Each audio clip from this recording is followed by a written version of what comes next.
Hi, everyone. Welcome to another edition of Big Business Blueprint live interviews, where we speak with one business leader and understand their personal and startup growth playbook, funding lessons, fundraising lessons, products and services they offer, and how they think about their market expansion, customer acquisition, retention, and also attracting talent and building a tight knit workforce and so on. I'm Bhuva Shakti, based in New York and the founder of WalletMax. We are a global community of startups, investors, and executives focused on increasing sustainable funding access, especially in climate tech, fintech, and deep tech sectors, including AI. If you're a fintech startup, don't miss out the fundraising event from WalletMax. We have startup pitch competitions and investor panel discussions. It's on April 20th as part of New York FinTech Week. The tickets are now live. You can see the Luma registration link scrolling below in the screen. In my Startup Growth Playbook interviews, the one we are in today, I typically invite a startup founder or co-founder and interview them about their growth lessons. But more importantly, what differentiates them from the crowd? How do they prioritize impact? We deep dive into their personal, professional, and startup journeys and their mission to uplift. Today, we are speaking with Adam Malev, the founder and CEO of Comediq, that helps 1,600 plus New York City comedians to find one of 500 plus active open mics and shows in New York City every week. He's also building out premium features to make the process of keeping track of jokes, managing video files, and posting content smoother and easier for our nation's funniest, along with comedian advisors. Let's get started. Thanks for joining us, Adam, today. Hey, thank you so much for that introduction, Bhuva. Thank you. You started as a solopreneur. What was the exact moment you realized this was not just a side tool, but a scalable platform opportunity? Yeah, great question. I was doing stand-up since I was 17 in 2019, and I've been doing it throughout college, the end of high school, the last year of high school, the end of college, the start of my job in corporate. I used to work at EY doing financial risk consulting, and I was doing one of those big jobs, one of those big office buildings in Hudson Yards, and I was going in, making my parents proud every day. And at night, after I would be done with working at the office, I would go to stand-up comedy clubs. So I would end up being one of the guys that would rarely go in all 5 days of the week, just because I loved being able to go to do comedy after work. And there was a major gap in the market and trying to find where to go to actually do the open mics. You know, different nights of the week, a random club will get canceled because, oh, it's Veterans Day. Oh, it's Flag Day. Oh, it's Election Day. Oh, it's my cousin's birthday. And, you know, all of a sudden, the open mic that you were relying on to do your 5 minute set that you were so excited for that you were writing at the end of the workday is canceled.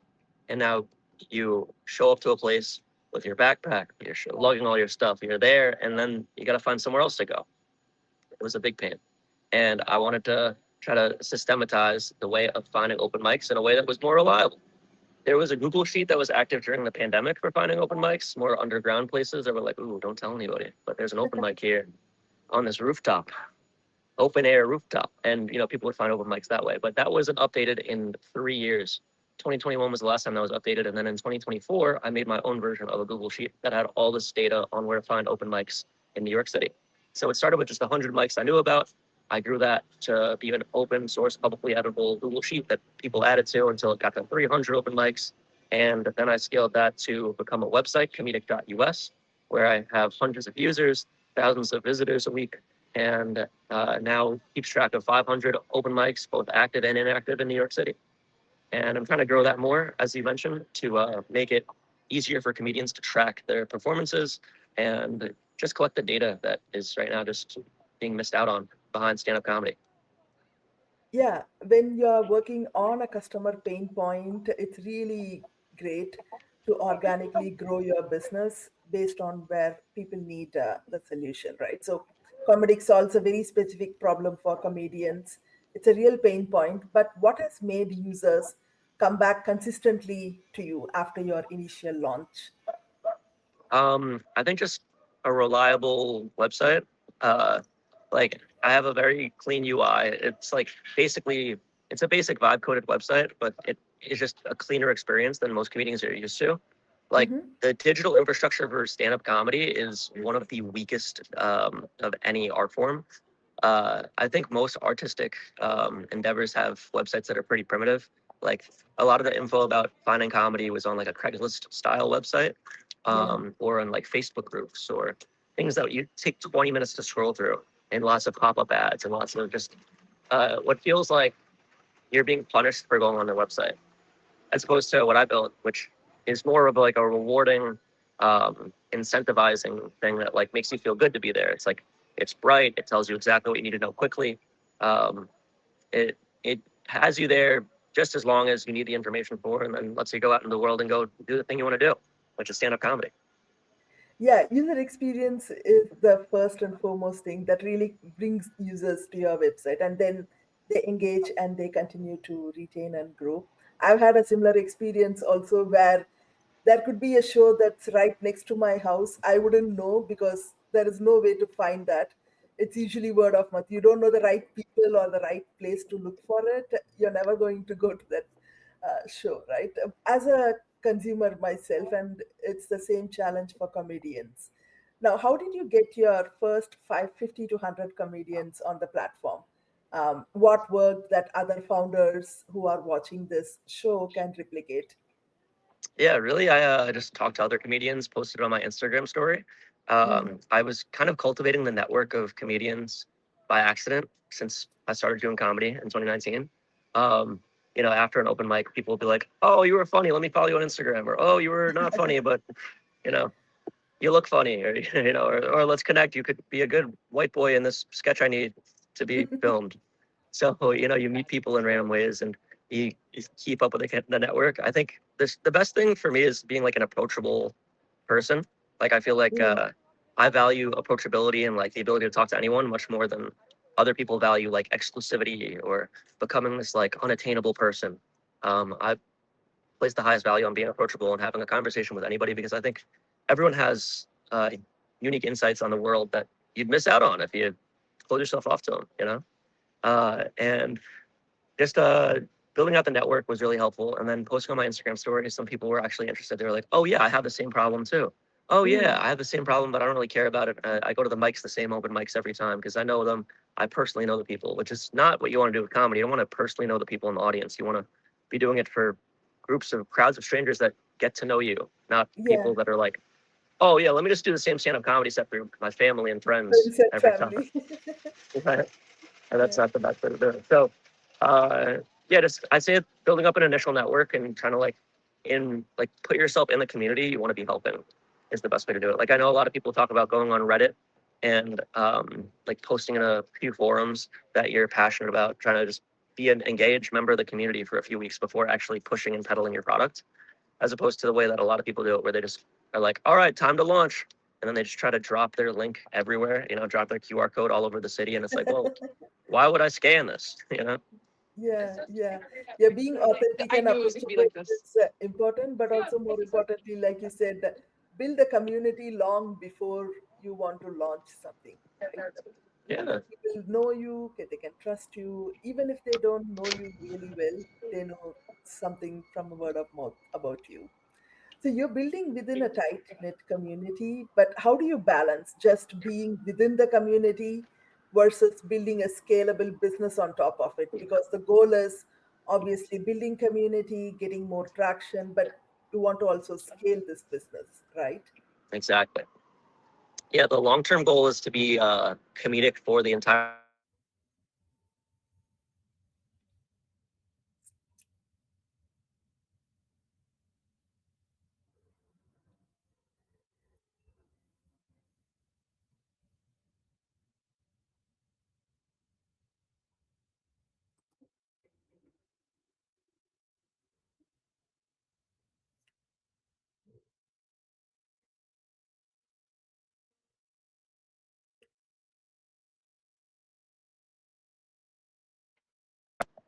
Sorry about that. I got cut off for a second.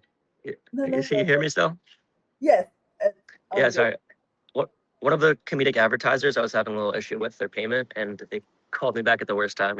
Well, talking about one of my favorite things, comedy and scaling it. Um, But yeah, scaling Comediq has been like the ultimate goal. Right now, I'm just trying to like polish the activities in New York City before I take it to other cities and try to get the Austin comedy scene, the LA comedy scene, the Chicago comedy scene on board with managing all their open mic data and then trying to improve their analysis of their performances. But yeah, I'm still working on like polishing the way that I do it in New York. And until then, I don't want to like scale too fast. Yeah, exactly. So scaling too fast is also a challenge if you don't have the right foundation and you have built the infrastructure to scale, right? But at Right. the moment, you have 1,600 plus users, but there are 500 plus weekly events in New York City. What metrics actually matter for you week over week to see, okay, it's going well, it's not going well, I need to do something about it. Okay, this is going well, maybe I should do more of it. Mhm. I would say the pages that people are using the most are typically just like the open mic discovery page. There have been Mm, a couple pages that like I tried to push on people, but they weren't super interested or they didn't exactly work the way I wanted them to, and I didn't even use them myself, like the show scheduler, trying to keep track yeah, of all my shows in one place. I didn't build that in a way that I was even using it, so I realized yeah, it was not the way that people want it. So for now, just trying to make it super easy to give people the features that they want. Ideally, let them discover new features that I'm building that I think they're going to also want, but not like overcrowd them with like pop-up style ads or like anything that's going to like diminish the user experience. You know, just give yeah, them more user opportunities as opposed to getting in the way of their user experience. You don't want to put up yeah. hurdles. You want to give them a second path. Yeah, yeah, exactly. And if you want to try a new feature, you launch it. If it's not going well, you should be able to take it down quickly and, get more of what people are looking for. Sometimes people build something, they would like to get it perfected with everything possible and then launch. Then they find out that the users may not like certain features. And that's a waste of time, effort, energy, and everything in your journey. And you've already lost a lot of customers with this. I think I like your idea better. Now, without a large team, how do you prioritize features? Like you have to do content tracking, video management, discovery, networking, business development. I mean, how are you prioritizing all of this Oh and yeah. managing it by yourself?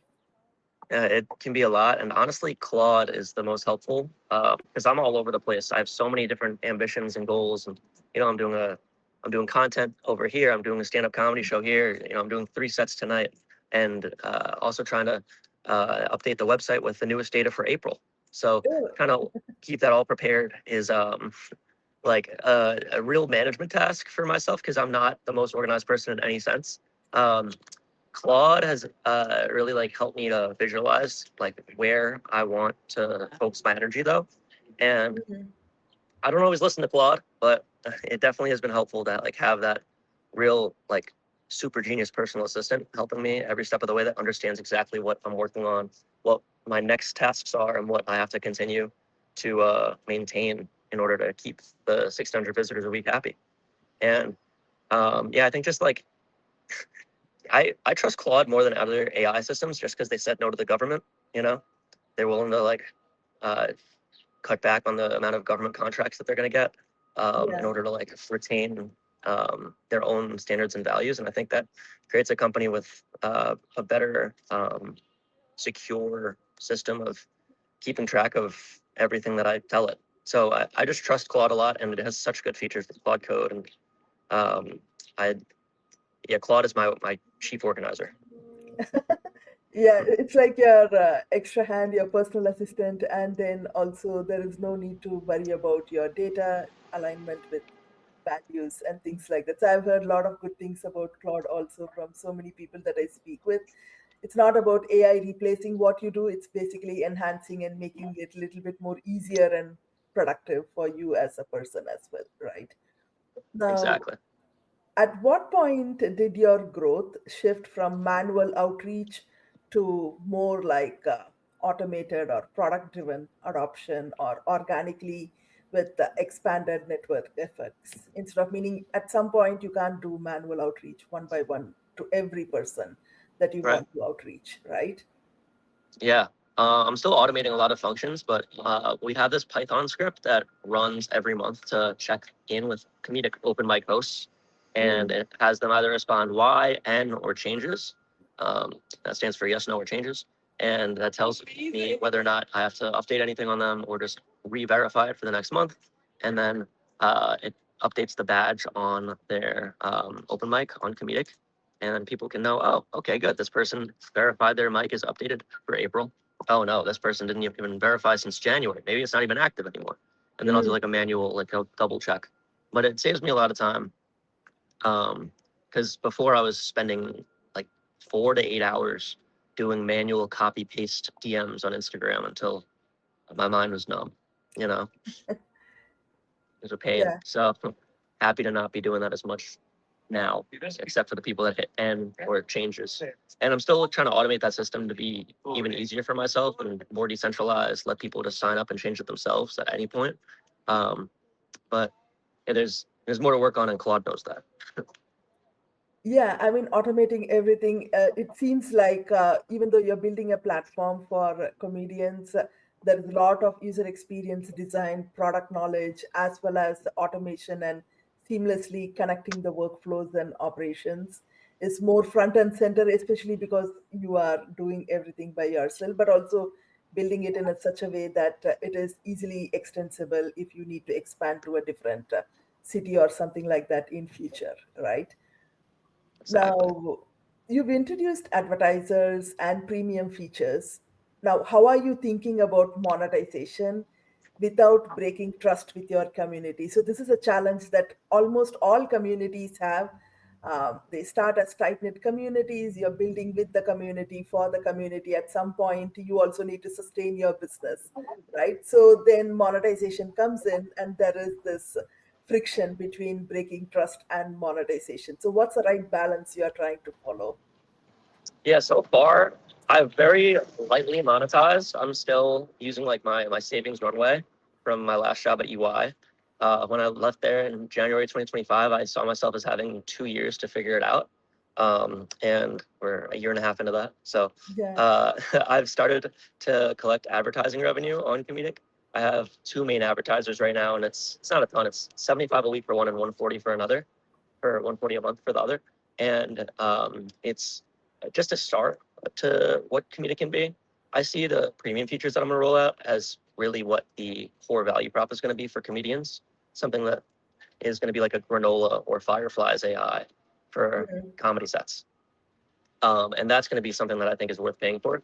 Because right now, I'm thinking to myself, as a comedian, I'm trying to spend as little money as possible, do as many open mics as possible, and Yeah. maximize the amount of comedy I'm doing. But by doing that, a lot of the time I'm missing out on the actual key insights. I'm not really reflecting. I'm not really looking back at exactly how it went or how I've told that bit time and time again and which iterations of it were the best. I think a tool like that for me changed the game, and I think is going to change the game for comedy. And that's what I'm rolling out very soon. Uh, but really, the whole thing there is I don't want to make people like disgusted by, oh my gosh, he's going to charge us for this free thing. We used to get it for free. I can't believe this. I'm never using this again. And they boycott it, and then they go back to the Mm. stone age of finding open mics by going in person and finding out that it's canceled. Oh my gosh. Yeah.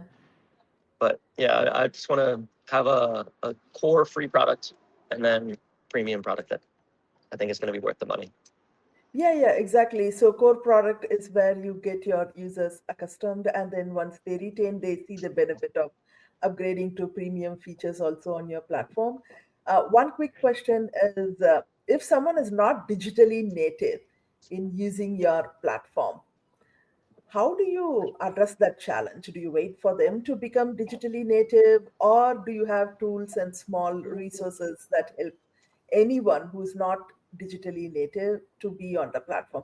If someone is already digitally native, then yeah, no problem. They'll come figure it out and try to use it as much possible. So someone has a pain point, but they don't know or don't know enough about using the platform. So how do you bridge that gap?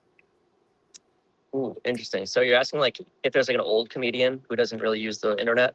Yes, not really. So everyone uses the internet or email these days, but if someone is not as savvy enough to open your platform, frequently try to verify, try to update, and keep in touch with everything. if they don't know the importance of that, then how do you even connect them? They have a pain point, you have a platform, but then the two of you are not talking to each other as often. Right, right. There are a few open mic hosts that don't even use Instagram, and Mm, like there's a couple that are only emails, and there's a couple that are like Facebook preference. So those I like still manually just reach out to myself and update on my own. right. And there are a lot of months that like, oh shoot, I missed it. But I that's another like one of those edge cases of like things to catch and improve with Claude and running a better Python script that would Mm, capture all that data. But yeah, right now it's super manual and it's imperfect and it's better than what we had before, but definitely can still be improved more. yeah, okay, yeah. So bringing everyone into the mix is also something you're working on. Now, Yeah. you're connecting comedians, that's on the one side, venues on the other side, and then finding opportunities that map to them. What have you learned about balancing supply and demand in this ecosystem? Is there more supply, more demand? Certain seasons are better, certain days are not better. I mean, how do you manage this supply and demand? Yeah, good question. Because it really varies. Like some open mics can have 20, 30 people, and it's like an overwhelming amount of time people are Mm, spending at the open mic. While other open mics have 4 people there, and it's like, why am I here performing for what could have been my friends? You know, yeah. and it's more of like a group chat level of people rather than an audience. Mm, So yeah, trying to find that balance in between is really what people are going for. We're trying to find like an audience of not just comedians, but real people there to laugh and not just think about what their jokes are going to be when it's their turn to go on stage. Um, yeah, try to find the good open mics and keep track of them for yourself is something that I want to enable people to do. And that's why I have this like button on Comediq. People can like mm, mics and remember which ones they go to the most often. There's mic playlists so that you can make a playlist for yourself of all like the ones that you want to go to on a Monday, for instance. So like, you know, there's the 6 o'clock in East Village, the 7:30 in Williamsburg, and then the 8:45 in Bushwick. Let's go to all three and we can hop around to those because those are actually good mics and they actually have people there. Uh, or maybe one of them's bad, but the other two are worth it. And it's good to run it in a bad room first. You know, whatever people's logic is, I'm trying to enable them to just keep track of that and really plan out their comedy better. yeah. And yeah, that the supply and demand could be wildly different in some places or some days. And I was about to ask you that question. So you mentioned Manhattan as well as Brooklyn, but do you also focus on all five boroughs? I mean, how do you prioritize? If you put everything on your platform, it's also going to be really difficult for people to sort through things, right? So how do you give the right balance so that everything is there, but it's also easily findable, searchable, sortable? Yeah, yeah. There's filters right now, so you can filter by borough, Mm, and filter by neighborhood if you even want to go even further. So like East Village specifically, or West Village specifically, or Hell's Kitchen. But there's a majority of the mics are in Manhattan, second mm, Brooklyn, third Queens, and okay. then there's maybe like half of a handful, right? There's like a chopsticks worth in the Bronx, and then maybe one in Staten Island. Mm. And the Staten Island one, it like is irregular. It's like a monthly too, so it's rare that Staten Island ones are listed on Comediq. And I would like to like get more open mics around different boroughs that people are in. Like one of the purposes of Comediq is to get more comedy in the city. So trying to push for places that used to have comedy that are now inactive mics, I making see. those discoverable as like, oh, you could restart this if you just talk to the bar owner. Uh, that would be really nice. But yeah, it's mostly Manhattan, Bronx, and Queens. Got it. Yeah. I mean, sometimes I'm people Brooklyn. would like to see something in their own neighborhood. So that would be also great to get them restarted if there is an opportunity. Now, what makes a comedian come back on your platform more on a weekly, let's say a few times a month basis? Is it more like a habit, or do they really see the network effect of being on the platform? Definitely not a habit. Definitely not a network effect. It's more of like I need to find an open mic now. Where can I go find Mm, an open mic? Oh, I know where to find it. And then I check Comediq, and they find, oh yeah, that's where to go. And then they find it and they go. There is a streak system that I have, so like logged in users can see their streak of days that they've been on Comediq. And honestly, like just for myself, it like makes it like a little bit rewarding. there's no point system yet. Like, oh, nice, I'm getting 5 points for having a 5-day streak. But no, it's just nice to see. Oh yeah, I have been pretty active doing comedy. Wow, 5 days in a row I've been checking Comediq. 5 days I've been doing comedy. This is great, and it keeps people active. Yeah, and it motivates them also to continue to do that on a weekly basis, right? So tracking that is also great. Yeah. Now, if Comediq succeeds at scale, what fundamentally changes for creators? When I mean scale, it could be scaling across different boroughs in New York City or across cities like LA, Chicago, and so on. So, what fundamentally changes for creators, not just for comedians, but for the broader creator economy? Yeah, I think if successful, it'll create higher quality content. It'll have more intentional improvements in the bits that are performed, because people will be able to go to more open mics. People will be able to analyze their comedy better, and they'll be able to put out higher quality content in an easier way. I think it'll stimulate the amount of stand-up comedy you see on your For You page, and it'll be good for art in the general sense, because there'll be more high quality creators in the world. Yeah, exactly. And I think this is just a start. Serving comedians at the moment in New York City, but New York City is also dense, unique. We already spoke about the five boroughs. So, what needs to be true from your perspective before Comediq expands to other cities or markets? I mean, what is that criteria where you say, okay, I'm ready to move on to expand? Yeah, yeah. I think tightening up just a few of the like edge functions of like people that aren't on Instagram, people that aren't responding to text messages, they prefer email and Messenger. Just like tightening that Python script itself and making sure I reach out to people in every step of the way. Number one. Number two, making it much more easy to update your open mics in a decentralized way. So like hosts claiming the mic on Comediq themselves. Most people have not claimed their mic. Most people just let me do it all, because they're used to this like, eh, if it's posted on Facebook, it's posted on Facebook. If people come, they come. But I think it's much better if like there's a central system of like, oh, this is where to go. Oh, I can update it myself. Oh, I will update it myself. I know people are gonna find it this way. Um, and yeah, really deploying the app that actually allows you to learn about your comedy and give you the feedback that I want. Um, Once that's ready, I think that combined with the improved open mic finding system will be something I'll want to scale to more cities. Once I have that tightened up script and tightened up way of updating mics every month, I'll want more people in other cities to um, jump on Comediq and create their map and list their mics for their city. No, thanks for sharing that. And there are some Yeah, criteria that makes you feel like, okay, we are ready to scale.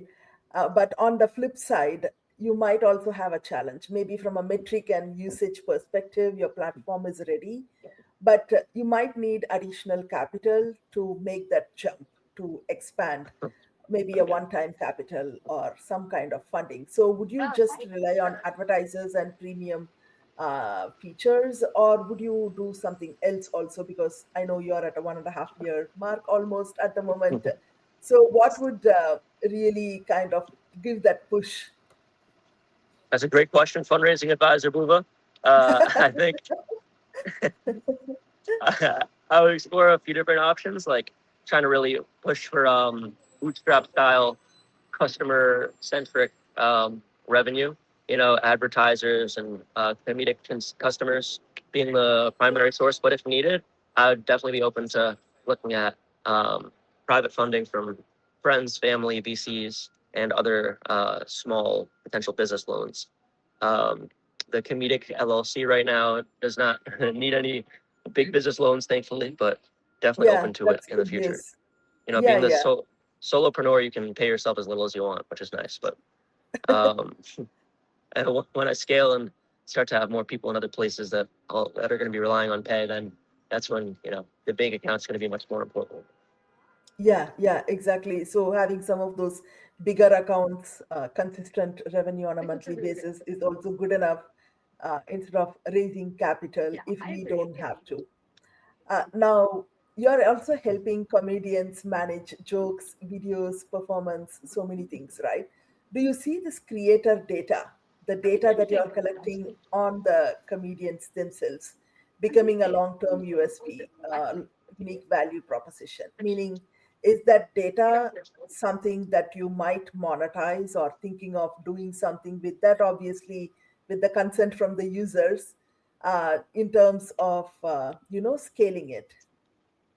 Um, Good question. I don't want to steal data unnecessarily, you know. Yeah, If anything, I would only use it to like improve their user experience. Like, oh, you tend to go to Mike's in Queens.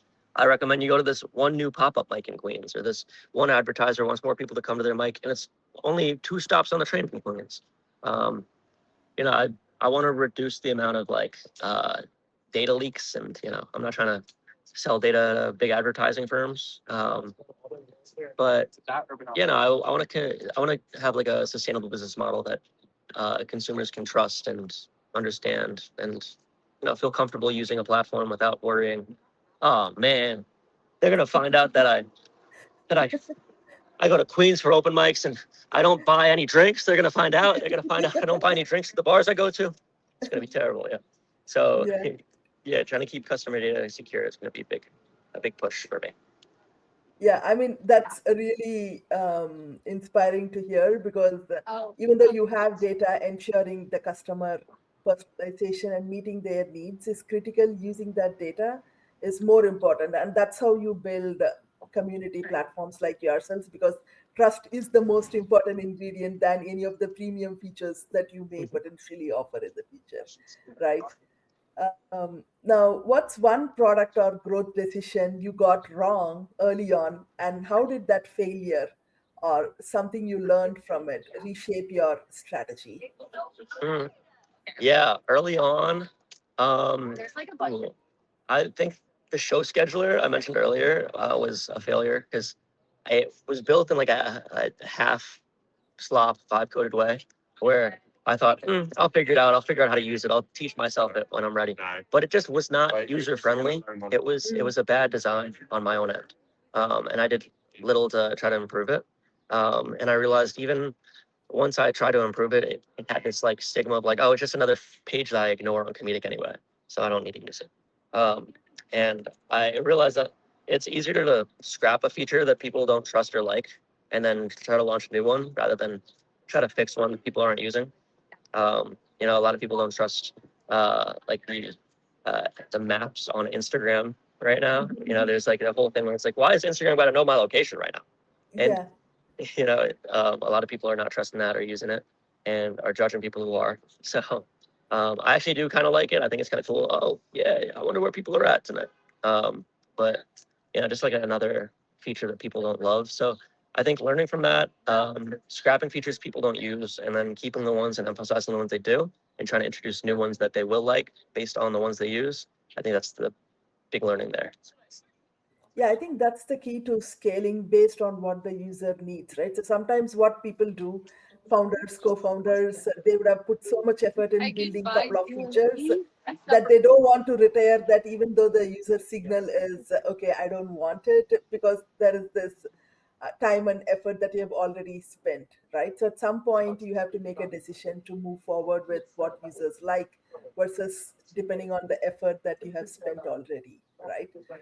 Now, being a solopreneur platform, what are some signals, or at what point do you think you'll become a team? Yeah, good question. I actually did try scaling a couple times a little early. I've had 3 groups of interns at different points.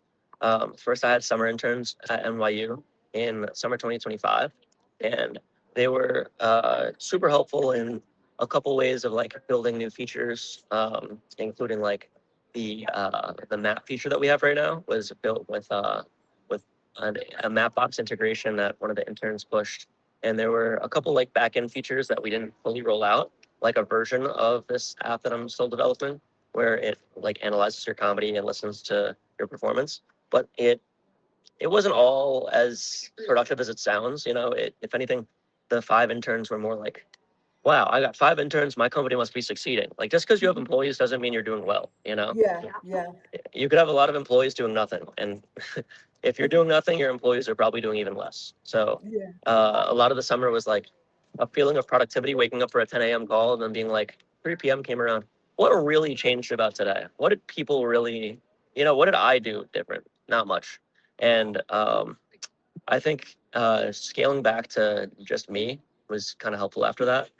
And like there is a lot of technical expertise that like computer science interns have. Even like juniors at like NYU or Michigan State were the ones that I had, and they were super helpful in specific ways. But not everything that they built was implemented, and I always feel bad about when people work hard at something that they're passionate about, like a database schema restructuring that isn't even implemented. You spend all this time of your own for free to try to build up your resume and build a feature that you can at least say was put into production and shipped to 1,600 weekly visitors. Hundreds of users around New York City are seeing my impact on the way that they find open mics. But to be able to say you built something that wasn't used is a lot less powerful. So I only want to really like work with people building stuff that is needed and going to be used. So Yeah. I've scaled back my intern search a little bit for that. Yeah, exactly. And also, when you are a solopreneur, you know exactly what the customer touch points are and where you want the real effort to go in. So I think that's a great strategy to try to be close to everything that you are doing. I know we are also Exactly. coming up time. I have one last question for you, which is you moved from EY financial services risk management. I come from a financial services risk management background as well. I was on Wall Street for a very long time. What is that pivotal moment that made you say, okay, Comediq is the thing that I want to do? I want to look at it for the next 2 years. I mean, what happened? What was that pivotal awakening moment? Yeah, the pivotal moment was actually an easy decision because it wasn't made by me. So yeah, that's the best part of it is getting fired while you're working on something else anyway. So you don't have to Oh, quit. So you can get 6 months of your unemployment and you can figure out what you want to do after. And especially when you've already kind of figured out what you want to do after, to get, laid off, pushed away then is it's a good time to do it. So I wasn't too upset about it. They gave me 3 reasons. I make this joke about it. That number one, I'm always late. Saw me today. Number two, I lack attention to detail. And what does that mean? And then number three was can't seem to remember the detail, but I'm sure it was a good reason. yeah. So I mean, yeah. so it's a much more like I always saw myself as a startup founder. Even in college, I saw myself as being a founder, not a consultant. I never saw myself as a risk consultant. But I wanted to use the finance degree at least for a little bit and make my parents happy. So I did that for a while, built up the savings for 2 years worth, and I'm using it on something that I'm really passionate about. Yeah, I mean, sometimes people are waiting for that exact right moment where you will make the switch, and they keep waiting for a very long time unless a big life event happens, like what you mentioned. There is a silver lining that it pushed you in the direction you have always wanted to be in. Um, are there any last words you want to share with our audience? Yeah, definitely try to do a lot of things at once. I think a lot of people are saying, go all in into one thing, and that's the only thing Mm. you should be doing. Spend 9 to 9 6 days a week doing your thing. Uh, I don't fully buy into that. Uh, Yeah, I more agree with the idea of doing a lot of different things that you like, meeting people in different spaces, because the more people you meet, the more your network grows and the more opportunities you'll have. As opposed to doing one thing heads down, you only see the same people in the same spaces every time you're doing that thing. You're gonna have a very limited network, very limited reach. I'm really grateful to know a lot of people in the city. My connections are always growing. I'm always meeting new people in Washington Square Park and at comedy shows and at bars, on the streets, on the train, wherever. And it grows the Instagram, it grows the network on LinkedIn, 2,000 connections worth. And you meet people that you wouldn't expect, and they're willing to help you in ways that you wouldn't expect either. I think the world's full of people that are morally doing what they believe is right and trying to help themselves and the world. And if they see you as someone they can help, they will. So do as many things as you can that you're passionate about, and keep in mind what your main passions are at the same time. So you can spend more time on those than the less important ones. Laundry comes after comedy. Yeah, I know. I couldn't agree more. Too many things. And if you don't like one or two, then probably you can leave them and pick up something else. But you're right in mentioning that network with as many people. Even in my case, I network with everyone that's not even in my sector, that have no connection to what I do on a daily basis. Because obviously, you build long term connections long before you are doing something. And secondly, someone will know someone who may potentially be a good connection for us sometime in the future, right? So you never know. And it's also diverse perspectives give you a lot of depth into what you're doing, even though it's not directly related. That's my experience as well. And more than that, people are interesting. So you want to, get to know people that do things Yeah, you wouldn't expect, right? yeah, There's yeah. always people doing like weird things in the world, right? Like comedians that do magic on stage or impressions, or people that can speak with their mouth closed. There's always someone interesting out there to me.